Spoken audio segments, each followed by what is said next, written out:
Students of class 7 আজকে আমরা পড়ব লেসন 6।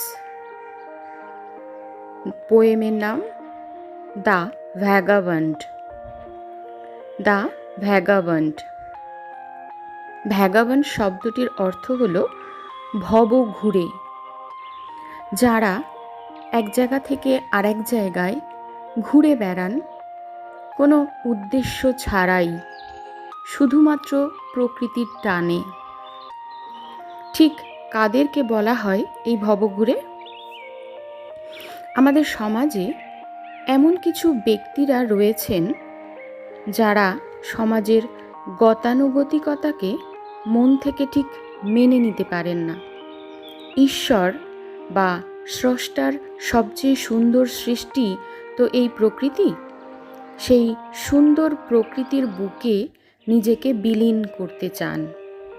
প্রকৃতিরূপী মায়ের কোলে থেকে তারা অপরূপ সৌন্দর্য যা ছড়িয়ে আছে প্রকৃতির প্রতিটি উপাদানে, যেমন ধরো অরণ্য, নদী, জলধারা, দিগন্ত বিস্তৃত সবুজ মাঠ, খোলা আকাশ, পাহাড়, পর্বত, ঝর্ণা, এমনকি রাতের আকাশ, এই সব কিছুর মধ্যেই সেই ব্যক্তিরা খুঁজে পান বেঁচে থাকার রসদ।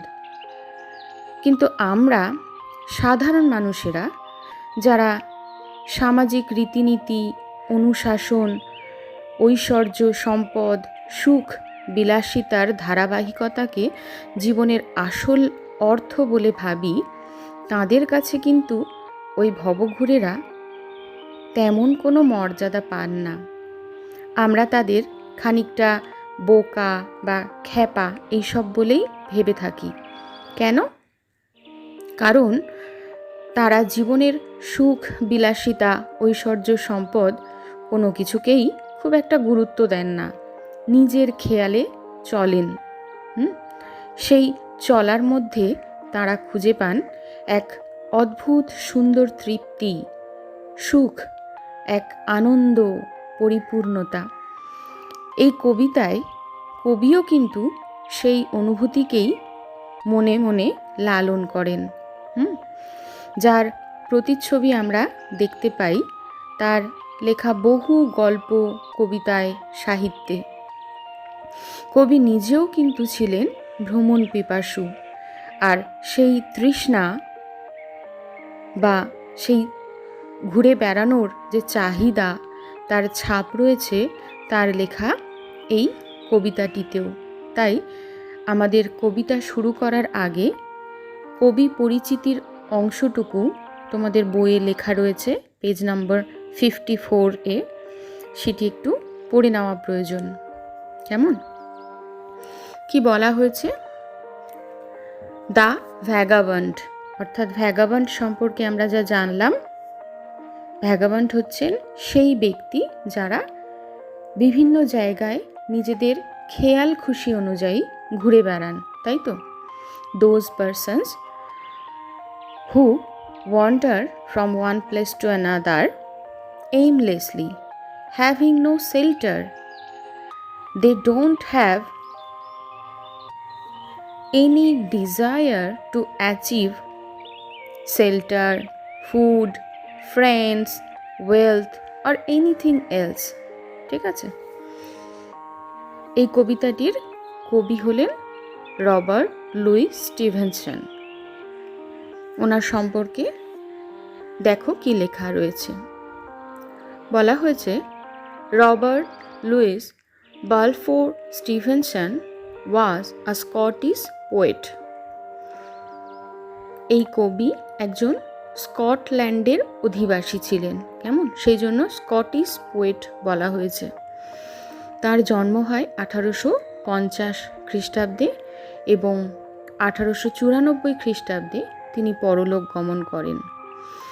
কি হিসেবে তিনি সমাজে তার পরিচিতি গড়ে তুলেছিলেন? তিনি ছিলেন একাধারে novelist, essayist and a travel writer. Novelist, যারা নভেল বা উপন্যাস লিখে থাকেন, ঔপন্যাসিক ছিলেন তিনি। আর কি ছিলেন? এসেইস্ট। এসে মানে প্রবন্ধ, তিনি প্রবন্ধও লিখেছেন প্রচুর, তাই জন্য তাকে প্রবন্ধকারও বলা হয়। অ্যান্ড আ ট্রাভেল রাইটার, এইখানেই লুকিয়ে আছে কবির সেই চাহিদার প্রকাশ, অর্থাৎ তিনি ট্রাভেল রাইটার, বিভিন্ন জায়গাতে ঘুরে বেরিয়ে সেই ঘোরার যে ভ্রমণ কাহিনীগুলো সেগুলো তিনি লিপিবদ্ধ করতেন। সেই ভ্রমণ কাহিনীকার হিসেবেও কিন্তু তার একটা বিশাল পরিচিতি রয়েছে। কেমন? হিজ ফেমাস ওয়ার্কস, তার কিছু বিখ্যাত লেখা যেগুলো পাঠককুলকে ভীষণভাবে সমৃদ্ধ করেছিল, তার কয়েকটির নাম এখানে তুলে দেওয়া হয়েছে। যেমন ইনক্লুড ট্রেজার আইল্যান্ড, এটি একটি নাম। কিডন্যাপড, এটি আরেকটি লেখা তার, যা ভীষণভাবে সমাদৃত হয়েছিল পাঠকের কাছে। আর কি? And the strange case of doctor Jekyll and mister hide, এই নামেও তার একটি লেখা পাবলিশ হয়েছিল, যা ভীষণভাবে পাঠক চিত্তকে নাড়া দিয়েছিল। তার লেখার মধ্যে আমরা এখন যে কবিতাটি তোমরা পড়তে চলেছ, সেই কবিতার মধ্যেও আমরা সেই ঘুরে বেড়ানো বা প্রকৃতির প্রতি যে একটা অদ্ভুত প্রেম, প্রকৃতির মধ্যে নিজেকে খুঁজে পাওয়ার যে চাহিদা, সর্বক্ষণ প্রকৃতির কোলেই সময় কাটানোর যে একটা অদ্ভুত ডিজায়ার, সেটা কিন্তু খুঁজে পাই। কেমন?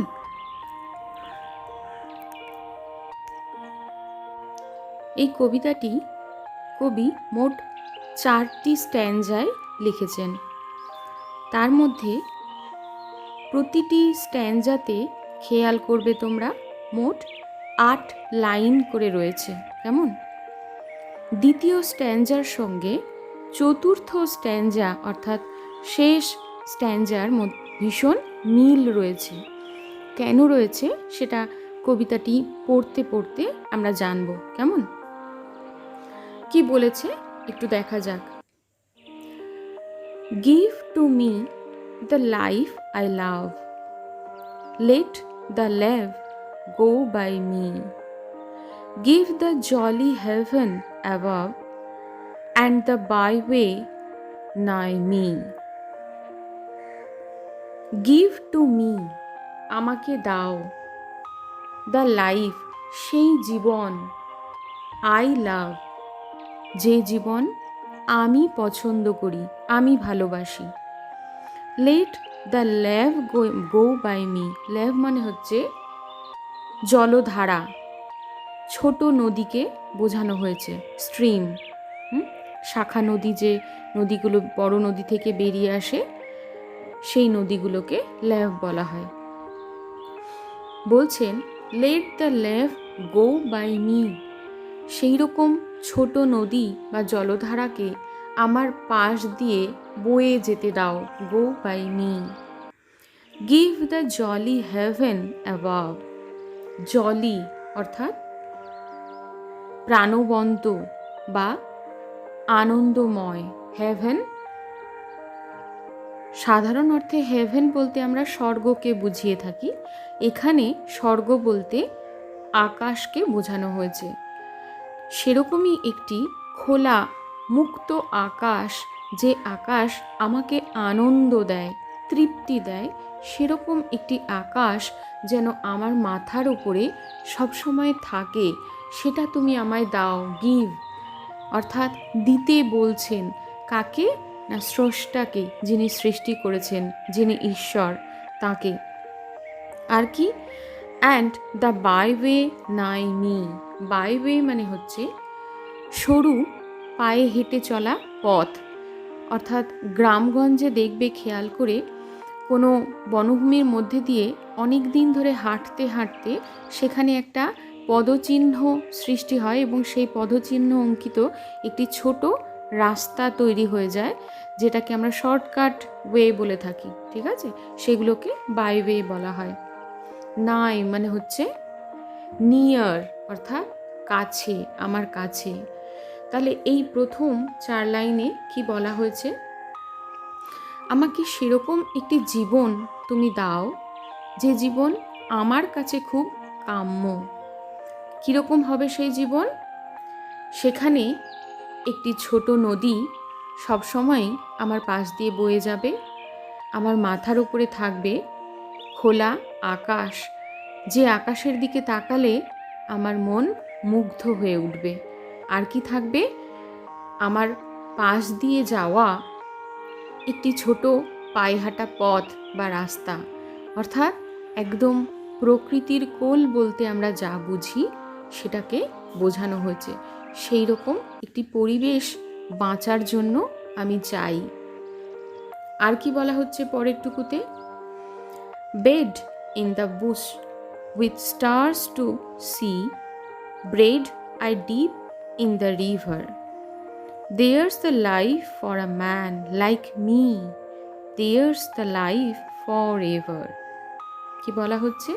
বেড, অর্থাৎ আমি যদি এই রকম প্রকৃতির কোলে থাকি তাহলে তো ঘুমানোর জন্য একটি জায়গা দরকার, যেটাকে আমরা শেল্টার বলে থাকি। আমরা প্রত্যেকেই নিজের বাড়িতে বিছানায় ঘুমিয়ে থাকি, তো সেরকম বিছানা তো প্রকৃতির কোলে নেই। তাহলে সেই ভ্যাগাবন্ড কি করবেন? বলছে bed in the Bush, Bush মানে ঝোপঝাড়, ছোট বনজঙ্গলকে বোঝানো হয়েছে।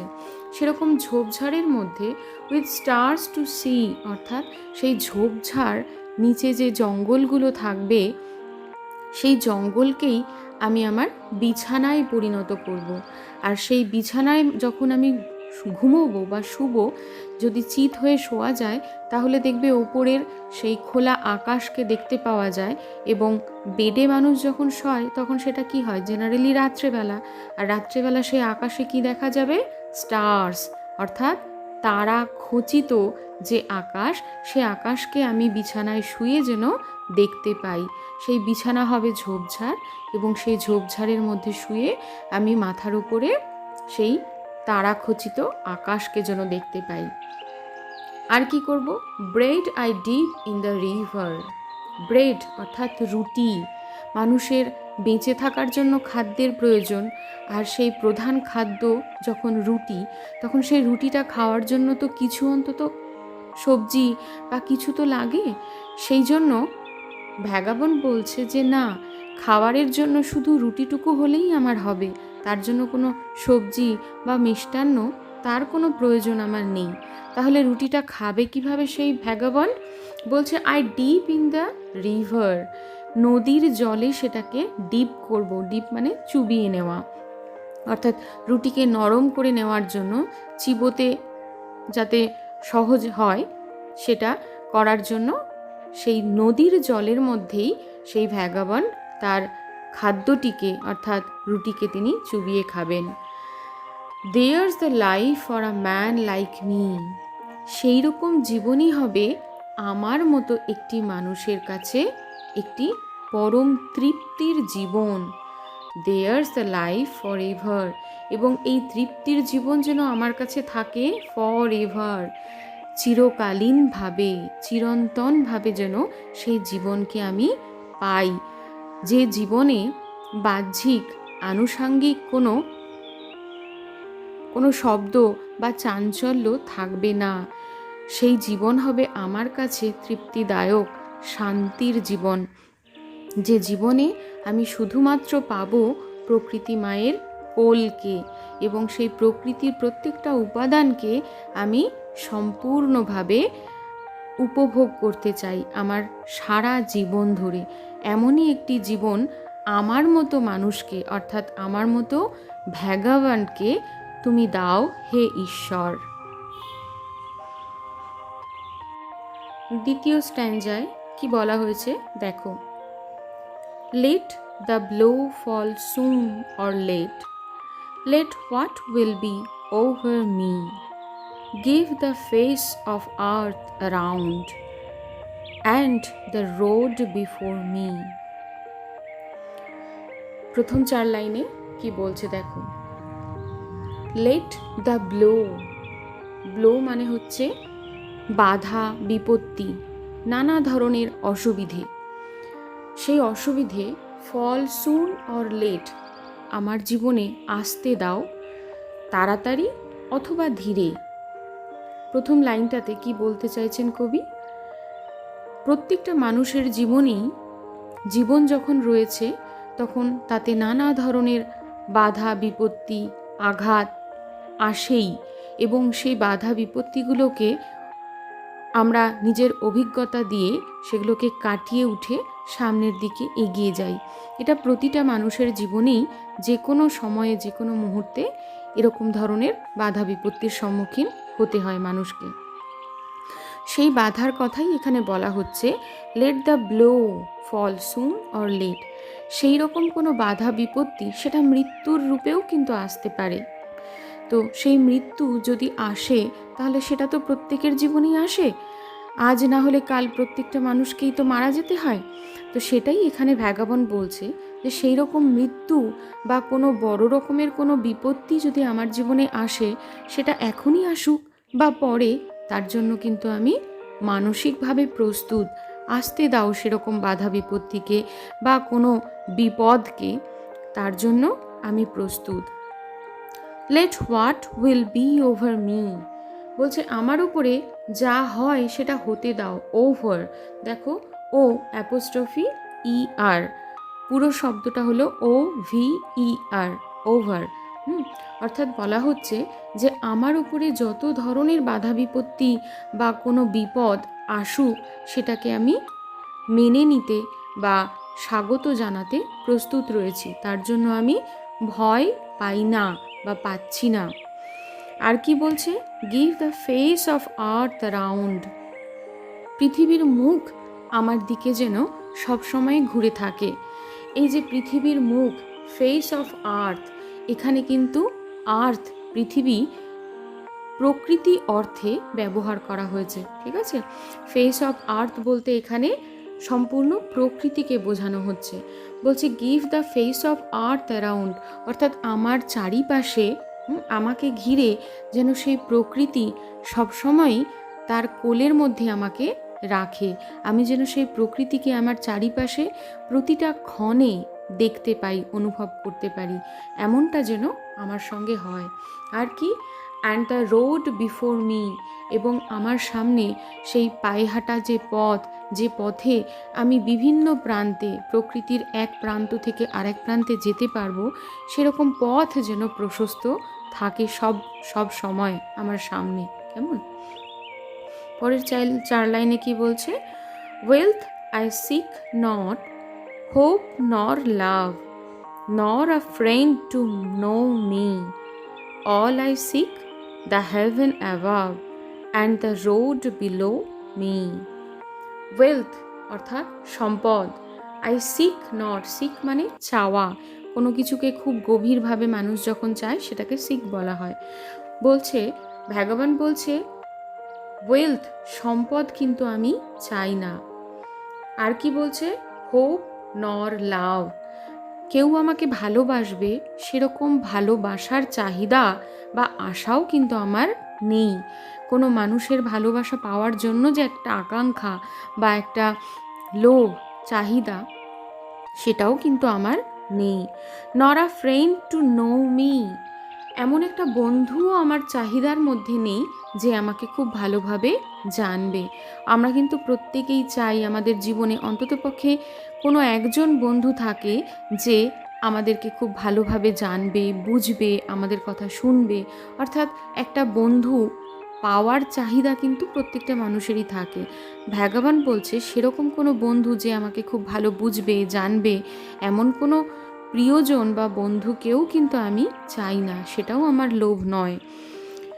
All I seek the heaven above, আমার যা কিছু চাহিদা তার সম্পূর্ণটাই ওই প্রকৃতি, দ্য হেভেন অ্যাবাভ, আমার মাথার উপরে সেই মুক্ত আকাশ যেন থাকে।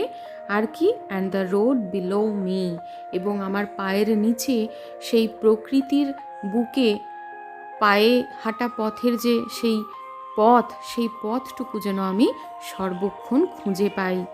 অর্থাৎ পরের 4 লাইনে ভ্যাগাবন্ড তার নিজের চাহিদাগুলোকে উল্লেখ করে দিয়েছে যে সাধারণ জীবনে, গতানুগতিক ধারাবাহিক জীবনে মানুষ যা যা কিছু আকাঙ্ক্ষা করে, পাওয়ার জন্য লোভ করে, যেমন ওয়েলথ, যেমন লাভ, যেমন ফ্রেন্ড, তার কোনো চাহিদাই কিন্তু ভ্যাগাবন্ডের নেই। শুধুমাত্র যে চাহিদাটা সাধারণ মানুষের থাকে না, অর্থাৎ প্রকৃতির কোলে থাকবো এমন চাহিদা কিন্তু আমরা সাধারণভাবে লালন করি না। আমরা নিজেদেরকে সুন্দর রাখার জন্য, সুরক্ষিত রাখার জন্য ইটকাঠ পাথরের, কংক্রিটের বাড়ি তৈরি করি, সেখানে বিভিন্ন ধরনের আসবাবপত্র রাখি যা আমাদের পরিতৃপ্তি দেয়, সুখ দেয়। কিন্তু সেই সুখ বা আনন্দের মধ্যে আমরা কিন্তু সেই প্রকৃতির মধ্যে থাকার যে আনন্দ বা তৃপ্তি, সেটা কিন্তু কখনো পাই না, পাওয়ার চাহিদাও রাখি না। ভ্যাগাবান বলছে আমার সেই সুখ, সেই তৃপ্তিটুকুই একমাত্র পাওয়ার চাহিদা, যা শুধুমাত্র প্রকৃতির কোলে থাকলেই পাওয়া যায়। তার বাইরে কোনো কিছুই আমার প্রকৃতি থেকে বা সমাজের কাছ থেকে পাওয়ার বা চাওয়ার নেই। শুধু সেইটুকুই আমায় দিও যা প্রকৃতির বুকে থাকতে গেলে লাগে, অর্থাৎ দিগন্ত বিস্তৃত খোলা সেই মাঠ, আর কি মাথার উপরে আনন্দদায়ক সেই আকাশ, আর পাশ দিয়ে বয়ে যাওয়া সেই জলধারা, নদী, যার জল পান করে অন্ততপক্ষে বাঁচার জন্য যতটুকু জল লাগে সেটা তিনি পাবেন। আর কি না, সেই পথ, যে পথ ধরে তিনি পৃথিবীর এক প্রান্ত থেকে আর এক প্রান্তে ভ্রমণ করে বেড়াতে পারবেন, তাই তো? Third স্ট্যান্জা। Or late autumn fall on me, where afield I linger, silencing the bird on tree, biting the blue finger. Late autumn fall on me. Autumn অর্থাৎ শরৎ ঋতু। আমরা জানি কবি স্কটল্যান্ডের অধিবাসী, এবং সেখানে বছরের প্রায় বেশিরভাগ সময়ই কিন্তু প্রকৃতি বরফে আবৃত থাকে। শুধুমাত্র গ্রীষ্মকাল অর্থাৎ সামার সিজনে যেহেতু সূর্যের তাপ একটু প্রখরভাবে প্রকৃতির ওপরে পড়ে, তার জন্য বরফগুলো গলে যায় এবং প্রকৃতি তার স্বরূপ অর্থাৎ সবুজে পরিপূর্ণ অবস্থায় প্রকাশ করে নিজের রূপকে। সেই সময় প্রকৃতিকে দেখতে ভীষণ মনোরম লাগে। তাই ওদের দেশে গ্রীষ্মকাল কিন্তু খুব আরামদায়ক একটা কাল বা ঋতু। আর শীত ঋতু সবচেয়ে কষ্টদায়ক, কারণ এমনিতেই সারা বছর বরফ পড়ে, আর যখন শীত ঋতু আসে তখন এত বেশি ঠান্ডা হয় এবং চারিদিকে বরফের পরিমাণ এত বেড়ে যায় যে মানুষজনের বাড়ি থেকে বাইরে বেরোনোটা খুব দুষ্কর হয়ে পড়ে, এবং চারিদিক অর্থাৎ প্রকৃতির যে একটা রূপ, যে সৌন্দর্য, সেটা কিন্তু সম্পূর্ণ বরফের তলায় চাপা পড়ে যায়। তো এখানে কবি শীতের আগে অটামের কথা উল্লেখ করেছেন, অর্থাৎ গ্রীষ্ম ঋতুর পরে যখন অটাম আসে তখন সেই অটামকেই কিন্তু শীত ঋতুর আহ্বায়ক হিসেবে ধরা হয়। অর্থাৎ গ্রীষ্ম ঋতুকে যেন আহ্বান করে এই শরৎ ঋতু। অর্থাৎ গ্রীষ্মকাল যাওয়ার সঙ্গে সঙ্গে শরৎ ঋতুর প্রবেশের সঙ্গে সঙ্গে প্রকৃতির মধ্যে একটা পরিবর্তন লক্ষ্য করা যায়। চারিদিকে ঠান্ডার পরিমাণ বাড়তে শুরু করে, গাছে গাছে যে সবুজ অংশ সেই অংশগুলো ঢাকতে শুরু করে, গাছেদের উপরে বসে থাকা পাখিদেরকে হঠাৎ করে মনে হয় যেন তারা লুপ্ত হয়ে গেছে, দেখতে পাওয়া যায় না। ফুল ফোটা খুব কমে আসে, বন্ধ হয়ে যায় প্রায়। তো সেই অটাম ঋতুকে, যার জন্য শীত ঋতুরই একটি প্রাথমিক অবস্থা হিসাবে কবি এই কবিতাতে দেখিয়েছেন। তাই উনি বলছেন, let autumn fall on me, আমার উপরে শরৎ ঋতুর প্রকোপ আসতে দাও। আর কি বলেছে, হোয়ার অ্যাফিল্ড আই লিঙ্গার। অ্যাফিল্ড শব্দটার মানে হলো ইন দ্য ফিল্ড, অর্থাৎ মাঠের মাঝে। লিঙ্গার এই শব্দটার মানে হলো কিছু সময়, অল্প কিছু সময় অতিবাহিত করা, স্পেন্ড আ হোয়াইল। তো এখানে এই দুটো লাইনে কবি কি বলছেন, যে যখন শরৎ ঋতু প্রকৃতির বুকে আছড়ে পড়বে সেই সময়টাতে আমি আমার সময়ের বেশ কিছুটা অংশ অতিবাহিত করতে চাই মাঠের মধ্যে। কেন না, মাঠের মধ্যে থেকে বা প্রকৃতির মধ্যে থেকে সবচেয়ে সুন্দরভাবে প্রকৃতিকে অনুভব করা যায়, দেখতে পাওয়ার সুযোগ পাওয়া যায়, যেটা বাড়ির মধ্যে বা গৃহবন্দী অবস্থায় থাকলে কিন্তু সেইভাবে প্রকৃতিকে উপভোগ বা অনুভব করা যায় না।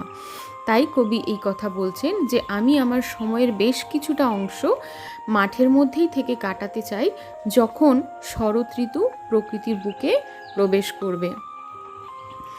Silencing the bird on tree, biting the blue finger. Silencing মানে চুপ করানো, দ্য বার্ড অন ট্রি, একটু আগেই আমি বললাম যে যখন গ্রীষ্ম ঋতু থাকে তখন প্রকৃতি তার সুন্দর রূপ মেলে ধরে, যেহেতু তাই গাছে গাছে প্রচুর ফুল ফুটতে দেখতে পাওয়া যায় এবং গাছের ডালে বসে বসে প্রচুর পাখি তাদের নিজেদের মতো করে তাদের জীবনকে অতিবাহিত করে। তাদের যে আওয়াজটা, কিচিরমিচির শব্দ, সেই শব্দটা প্রকৃতির বুকে ছড়িয়ে পড়ে এবং মানুষজনকে আনন্দ দেয়। কিন্তু যেই মাত্র অটম প্রবেশ করতে শুরু করে প্রকৃতির কোলে, তখনই কিন্তু পাখিরা বুঝতে পারে যে প্রকৃতি তার যে আবহাওয়া সেটা পরিবর্তন করতে চলেছে, ঠান্ডার মাত্রা বাড়তে চলেছে। আর তখনই তারা নিজেদের মতো করে একটা সুরক্ষিত আশ্রয় খুঁজে নিজেদেরকে কিছু দিনের জন্য, অর্থাৎ শীত ঋতু পর্যন্ত লুকিয়ে ফেলে। তো লুকিয়ে ফেলা মানেটা কি? গাছের উপরে বসে বসে তারা আর আনন্দ উপভোগ করে না, ডাকাডাকি করে না, তাই তাদের আওয়াজ শুনতে পাওয়া যায় না। সেটাকেই সাইলেন্সিং কথাটা দিয়ে বোঝানো হয়েছে।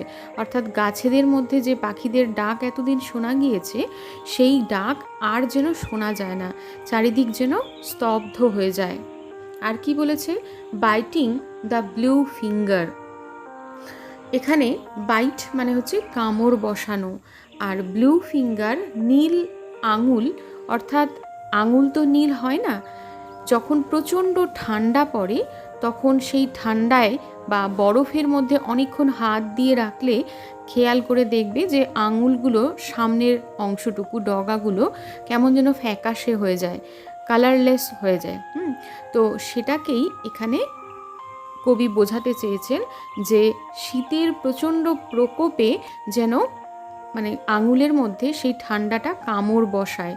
তো সেই রকম ঠান্ডা যখন প্রকৃতির বুকে নেমে আসবে, তখনও কিন্তু আমি প্রকৃতির কোলেই থাকতে চাই। তখনও কিন্তু আমি গৃহবন্দী হয়ে একটু উষ্ণতার খোঁজে আরাম উপভোগ করতে রাজি নই। আমি প্রকৃতির কোলে থেকে সরাসরি সেই ঠান্ডা আবহাওয়াকে উপভোগ করতে চাই। পরের 4 লাইন কি বলছে? White as meal the frosty field, warm the fireside heaven, not to autumn will I yield, not to winter even. অর্থাৎ মিল শব্দটার মানে হলো যে কোনো দানা শস্যের গুঁড়ো অবস্থা। অর্থাৎ তুমি যে কোনো দানা শস্যকে, ধান, চাল বা গম বা অন্য যে কোনো দানা শস্যকে যদি গুঁড়ো করো, তাহলে দেখবে সেই গুঁড়োটার রং কিন্তু দানা শস্যের সঙ্গে মেলে না। যে কোনো ধরনের দানা শস্যের গুঁড়ো কিন্তু সাদা দেখায়। তো এখানে মিল বলতে সেই গুঁড়ো অবস্থাটাকে বোঝানো হয়েছে। কেন এই শব্দটা প্রয়োগ করা হয়েছে? বলছে white as meal the frosty field মানে মাঠগুলো, প্রকৃতির বুকে যে দিগন্ত বিস্তৃত সবুজ মাঠ এতদিন দেখতে পাওয়া যাচ্ছিল গ্রীষ্মকালে, সেগুলো ধীরে ধীরে অটমের আগমনে যেন পরিপূর্ণ হয়ে উঠছে ফ্রস্টি ফিল্ডে, অর্থাৎ বরফে আবৃত মাঠে। ফ্রস্টি অর্থাৎ বরফের যে আস্তরণ, সেটাকে ফ্রস্টি বলা হয়েছে। তো মাঠের মধ্যে যখন প্রচুর বরফ পড়ে থাকবে এবং অনেকটা দূর অবধি যদি চোখ যায়, তাহলে সেই বরফগুলোকে দূর থেকে দেখে মনে হয় যেন কেউ দানা শস্যের গুঁড়ো মাঠের মধ্যে ছড়িয়ে দিয়েছে। ঠিক যেমন আটা যদি তুমি কোনো একটা জায়গায় অনেকটা জায়গা জুড়ে ছড়িয়ে দাও, তাহলে অনেক দূর থেকে সেটাকে সাদা দেখায়। কবি তার কাল্পনিক দৃষ্টিতে সেই বরফে আবৃত মাঠ বা ভূমিকে দানা শস্যের গুঁড়ো দিয়ে ঢেকে রাখা অবস্থাটাকে কল্পনা করেছেন। কেমন? তাই বলা হচ্ছে যে যখন এই অটম বা শরৎ ঋতু প্রবেশ করবে, তখন চারিদিকের ফিল্ডগুলো ফ্রস্টি হয়ে যাবে, চারিদিকে যেন একটা বরফের আস্তরণে সমস্ত মাঠগুলো ঢেকে যাবে। আর তাকে দেখে কি মনে হবে? যেন হোয়াইট মিলের মতো, অর্থাৎ সেই দানা শস্যের গুঁড়োর মতো যেন সাদা হয়ে গেছে সেই মাঠ প্রান্তর। আর কি বলছে? Warm the fireside haven. এই হ্যাভেন শব্দটা কিন্তু অনেকটা শুনতে লাগে হেভেনের মতো, কিন্তু বানান দুটো আলাদা, খেয়াল করবে। হেভেন মানে বানানটা হলো HEAVEN, যার অর্থ স্বর্গ বা আকাশ অর্থে বোঝানো হয়েছে। এখানে হ্যাভেন, হ্যাভেন HAVEN, ঠিক আছে? এই হ্যাভেন মানে যে কোনো একটি সুরক্ষিত জায়গা, সেফ প্লেস, ঠিক আছে? তো এখানে ভ্যাগাবন বলছে যে যখন চারিদিক এরকম বরফে আবৃত হয়ে যাবে এবং তাকে দেখতে দানা শস্যের গুঁড়ো ছিটিয়ে দেওয়া হয়েছে এরকম মনে হবে, চারিদিক যখন ঠান্ডায় পরিপূর্ণ হয়ে যাবে, সেই সময় আমি নিজে একটুখানি নিজেকে উষ্ণতা দেওয়ার জন্য, ওয়ার্ম করে নেওয়ার জন্য কোনো একটা অগ্নিকুণ্ড নিজেই তৈরি করে তার পাশে সুরক্ষিতভাবে সেই অগ্নিকুণ্ডটার পাশে আমি খানিকটা সময়ের জন্য আশ্রয় নেব।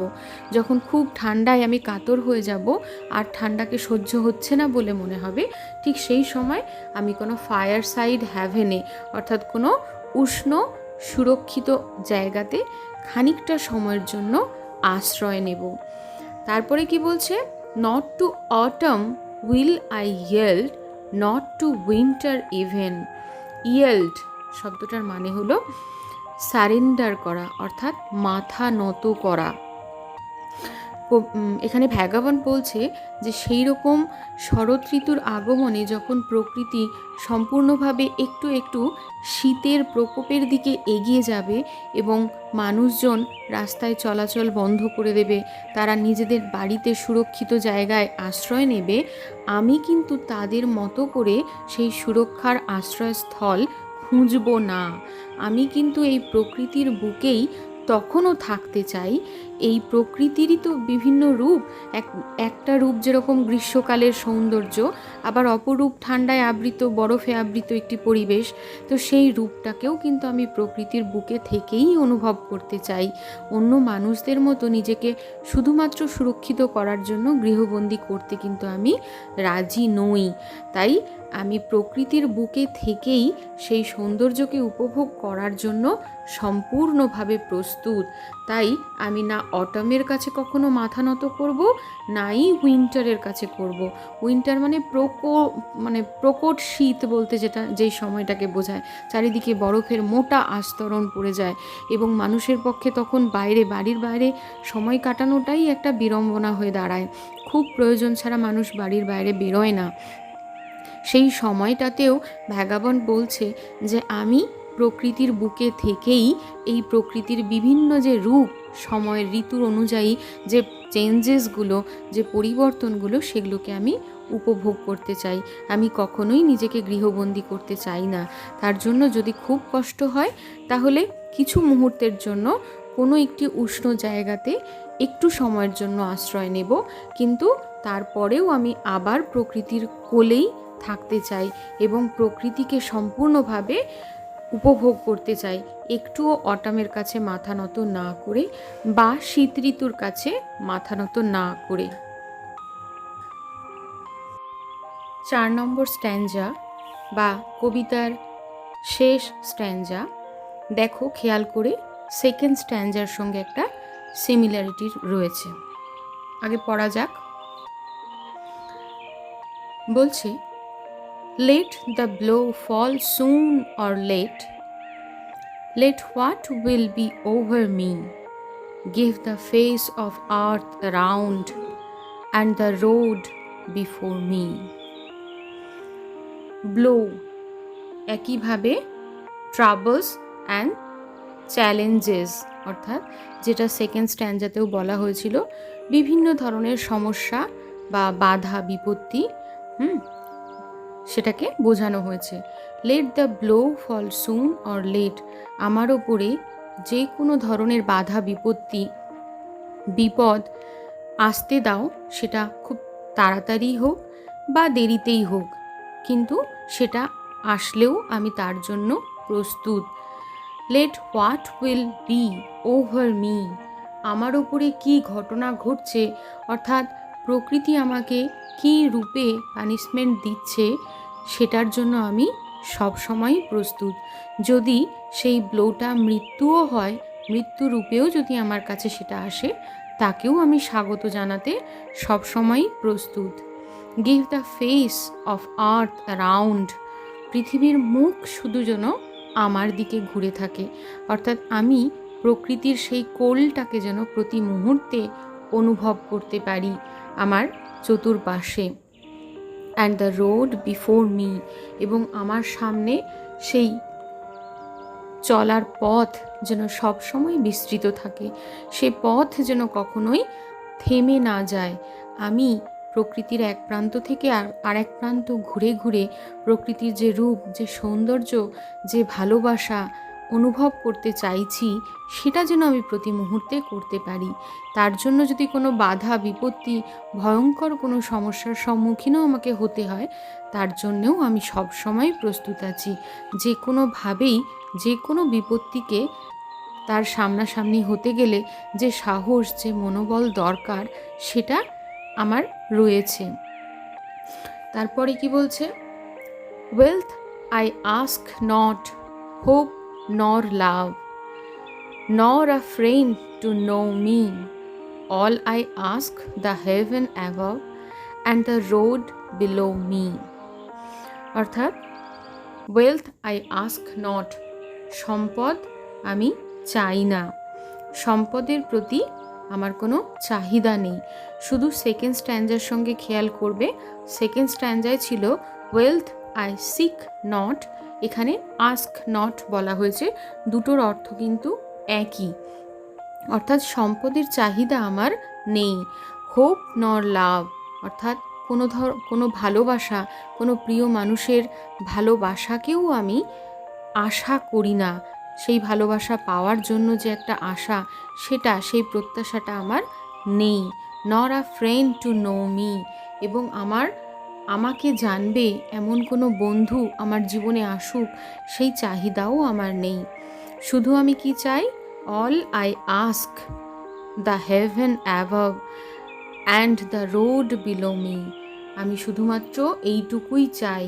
সেকেন্ড স্ট্যান্ডায় ছিল অল আই সিক, অর্থাৎ আমি যা চাই, এখানে আস্ক বলতে সেমভাবেই বোঝানো হয়েছে যে যা কিছু আমার চাওয়া, তা হলো ওই মাথার উপরের খোলা আকাশ, মুক্ত আকাশ, আর বিলো মি, আমার পায়ের তলার সেই রোড, সেই পথ যেন সবসময় প্রশস্ত থাকে, সেই পথে যেন আমি সবসময় পায়ে হেঁটে খুব কাছ থেকে প্রকৃতিকে খুব সুন্দরভাবে যেন অনুভব করতে পারি।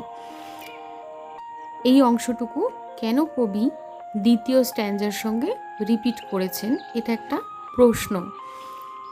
আমরা যে কোনো কথা যখন খুব গুরুত্ব দিয়ে বোঝাতে চাই, তখন দেখবে সেই কথাটাকে বারবার বলে থাকি। এখানে কবি ঠিক একইভাবে দুটো স্ট্যান্জা একই রকম লিখেছেন, অর্থাৎ তার যে চাহিদা, ভ্যাগাবন্ড হিসাবে, একজন ঘুরে হিসেবে একজন মানুষের যা চাহিদা হয়, সেই চাহিদাটার জোর এতটা, সেই জোরটাকে বোঝানোর জন্যই কিন্তু কবি এই স্ট্যান্জাকে দুবার ব্যবহার করেছেন। সেই চাহিদাটাকে, অর্থাৎ চাহিদার মধ্যে কিছু নেই, কোনো ওয়েলথ তিনি চান না, কোনো ভালোবাসা তিনি চান না, কোনো ফ্রেন্ডের সঙ্গও তিনি চান না, চান শুধু প্রকৃতিকে, উন্মুক্ত এই প্রকৃতির রূপকে প্রাণ ভরে, মন ভরে অনুভব করতে। সেই অনুভূতির যে জায়গাটা, সেটা তার কাছে এত গুরুত্বপূর্ণ যে সেই গুরুত্বটাকে অন্যের কাছে বোঝানোর জন্যই কিন্তু এই স্ট্যান্জাটাকে রিপিট করা হয়েছে। কেমন? তাহলে কবিতাটা সম্পূর্ণভাবে তোমরা আশা করি বুঝতে পেরেছো। আচ্ছা।